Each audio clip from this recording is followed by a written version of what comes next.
भगवान ने वामन रूप धारण किया। राजा बलि को उन्होंने दान मांगा, बलि राजा से भिक्षा मांगा है।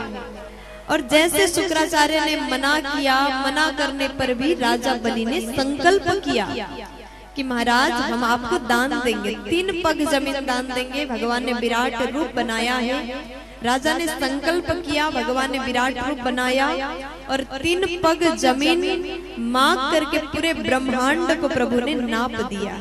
प्यार से बोल दीजिए ना। तो उसके बाद में हुआ क्या, जैसे भगवान वामन ने बलि राजा को कहा कि महाराज आप स्वर्ग को पाने के लिए यज्ञ कर रहे हैं, स्वर्ग के राजा इंद्र हैं, इनको स्वर्ग देते हैं, आप पाताल में जाकर के राज्य करिएगा। तब भगवान ने कहा कि जैसे आप पाताल में जाइए। बलि राजा बोले ठीक है, लेकिन मेरा भी एक शर्त है, मानना पड़ेगा आपको। वामन भगवान ने जैसे सुना बोले बताइए कौन सी शर्त है। तो उसके बाद राजा बलि बोले प्रभु हम पाताल में रह तो लेंगे, लेकिन आपको हमारे द्वारपाल होना पड़ेगा। भगत में ताकत है तो भगवान को भी बस में कर सकते हैं।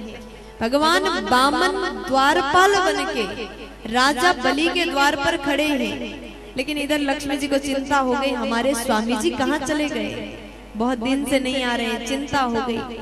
तो बलि राजा चल रहे थे, इतने में एक कन्या के रूप में मैया लक्ष्मी बैठी बड़ी उदास होकर के। रक्षाबंधन निकट है, आने वाला है। तो बलि राजा ने देखा एक देवी को, एक कन्या को उदास देखा। राजा बलि बोले कि देवी आप इतनी दुखी क्यों हैं, आप क्या चाहती हैं। तो देवी जी ने कहा कि देखो रक्षाबंधन पास आया है, सब दुनिया की हर बहनें अपने भाई के कलाई में राखी बांधती हैं, लेकिन मेरा मन आज दुखी है, मेरा कोई भाई नहीं। तब बलि राजा बोले कि हम ही को भाई मान लीजिए। लक्ष्मी जी ने कहा कि ठीक है, अगर आप मान जाते हैं तो हम आपको भाई बनाते हैं। तो जैसे बलि राजा ने लक्ष्मी जी को बहन बनाया है और राखी बांध दिया, लक्ष्मी मैया ने राजा बलि को भाई बना करके कली में राखी बांधा, रक्षा सूत्र बांधा। तभी से राखी बांधने का प्रचलन चला है।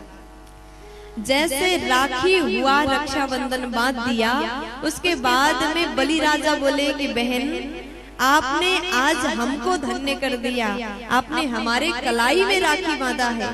अब राखी बांधने के बाद भाई को कुछ न कुछ देना पड़ता है, उपहार देना पड़ता है। तो मैया ने कहा कि आप हमको क्या उपहार देते हैं। बलि राजा बोले जो आप मांगो हम देने के लिए तैयार हैं। तब माता लक्ष्मी कहती है हमारे घर में सब है, सब कुछ है प्रभु कृपा से, मात्र द्वारपाल की कमी है। इसलिए भैया ये जो आपके द्वारपाल है ना, इन्हीं को हमें प्रदान करिए। प्यार से बोलना पड़ेगा। और वो द्वारपाल कौन थे, कौन, भगवान थे।